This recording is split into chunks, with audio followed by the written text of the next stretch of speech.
तो मिथुन राशि वालों अब तैयार हो जाइए, क्योंकि आपके जीवन में अब शुरू होने जा रहा है एक ऐसा समय जो आपकी तकदीर और तस्वीर बदलने की सामर्थ्य रखता है। देवगुरु बृहस्पति ठीक 12 साल के बाद अपनी उच्च राशि में परिवर्तन करने जा रहे हैं। देवगुरु बृहस्पति स्वयं आपकी राशि यानी मिथुन राशि को छोड़ करके कर्क राशि में उच्च अवस्था में विराजमान होकर के आपकी राशि से दूसरे भाव में सेकंड हाउस में प्रवेश करने वाला। और जब देवगुरु बृहस्पति सेकंड हाउस में दूसरे भाव में उच्च राशि में विराजमान होंगे तो ये आपकी वेल्थ, प्रॉस्पेरिटी, फैमिली ग्रोथ, आपकी जितनी भी आर्थिक परेशानियां थी उन सब से आपको राहत मिलेगी।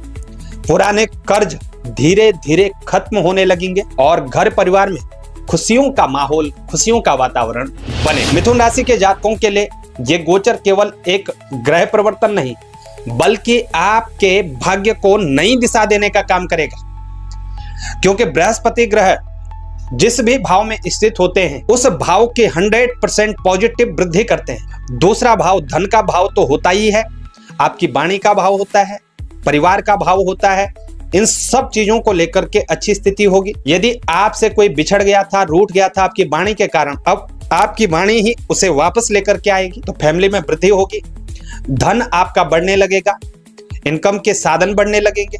इसके अतिरिक्त देवगुरु बृहस्पति जहां पर भी दृष्टि रखते हैं, जहां शनि की दृष्टि नुकसान पहुंचाने का काम करती है, वहीं देवगुरु बृहस्पति की जो दृष्टियां हैं वो लाभप्रद साबित होती हैं। उन्हें हम अमृतमयी दृष्टि कहते हैं और उन दृष्टियों का लाभ भी आपको जरूर देखने को मिलेगा। पहले पंचम दृष्टि की ही बात करें तो प्रिय दर्शकों, देवगुरु बृहस्पति दूसरे भाव में स्थित होंगे।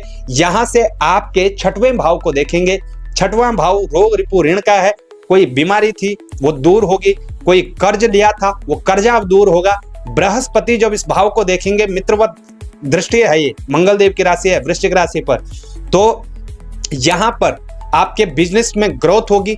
यदि आपका कोई लोन था वो दूर होगा। यदि आप कोई लोन लेने जा रहे थे, आपको बिजनेस से रिलेटेड हो, आपको प्रॉपर्टी से रिलेटेड कोई लोन लेना पड़ रहा था लेकिन लोन में बात नहीं बन पा रही थी, अब वो कार्य भी आपका बनने जा रहा है। तो धन के बिहाव पर तो आपके कोई काम नहीं रुकेंगे। इसके साथ ही आपकी सिक्स्थ सेंस जागृत होगी और जो लोग आपकी छवि पर प्रश्न चिन्ह खड़ा करते हैं, क्वेश्चन मार्क लगा देते हैं या आपसे ईर्ष्या करते हैं, उन्हें आप बहुत जल्दी पहचान लेंगे, चाहे वो कोई भी हो, उनसे अब आप डिस्कनेक्ट होने लगेंगे। तो पांचवीं दृष्टि से आपको अच्छा लाभ होगा। सातवीं दृष्टि, यहां आपको सावधानी बरतनी होगी क्योंकि यहां पर देवगुरु बृहस्पति की नीच दृष्टि होगी और यह हर ग्रह के साथ है। ग्रह यदि उच्च है तो सामने उसकी नीच राशि होगी। वही सिचुएशन देवगुरु बृहस्पति के साथ है। 8वें भाव में मकर राशि और यहाँ पर देवगुरु बृहस्पति की 7वीं दृष्टि। तो हेल्थ का यहाँ ध्यान रखना होगा, विशेष रूप से खान पान का ध्यान रखना होगा। यदि आप नशा इत्यादि करते हैं, अल्कोहल इत्यादि लेते हैं, तो हो सकता है आपको पेट से जुड़ी हुई दिक्कतें हों, को कॉन्स्टिपेशन, लीवर से रिलेटेड कोई प्रॉब्लम हो, वो जरूर आपको फेस करनी पड़ सकती है। इसलिए अपने खान पान का विशेष रूप से आपको ध्यान रखना होगा। लेकिन प्रिय दर्शकों, जो इनकी 9वीं दृष्टि है ये किसी चमत्कार से कम नहीं है। मिथुन राशि के जातकों के लिए एक कॉपी पेन लो, लिख लीजिए 1 जून 2026 से 31 अक्टूबर 2026 तक आपके काम काज में वो तरक्की आएगी जिसके लिए आप पिछले काफी सालों से परेशान थे, क्योंकि ये 9वीं दृष्टि 10वें भाव पर होगी और 10वें भाव में शनिदेव स्थित है। अभी तक आपके काम बहुत डिले हो रहे थे, लाख कोशिश करने के बावजूद भी आपको ना प्रमोशन मिल रहा था, ना ही आपका इंक्रीमेंट हो रहा था। लेकिन अब जब देवगुरु बृहस्पति की दृष्टि यहां होगी, अपनी स्वराशिगत दृष्टि होगी, तो कामकाज नौकरी के क्षेत्र में जबरदस्त लाभ देखने को मिलेगा। तो कामकाज नौकरी के क्षेत्र में करियर को लेकर के ये मौका आपके पास है। इस मौके का आपने पूरा लाभ उठाना है और करियर के क्षेत्र में अपना और अपना भाग्य दोनों को ही चमकाना है। यदि नौकरी व्यवसाय के लिए आपको यदि बाहर भी जाना पड़े तो आप अपने आप को मत रोकिए, आप जाइए, वो काम करके आएंगे तो उसका 101% आपको अच्छा लाभ देखने को मिलेगा। तो बृहस्पति के 9वीं दृष्टि का लाभ आपको जरूर लेना चाहिए। कुल मिलाकर के कहें, बृहस्पति का ये परिवर्तन मिथुन राशि के जातकों के लिए बहुत ही पॉजिटिव संकेत दे रहा है। ये बहुत अच्छा आपके लिए साबित होगा।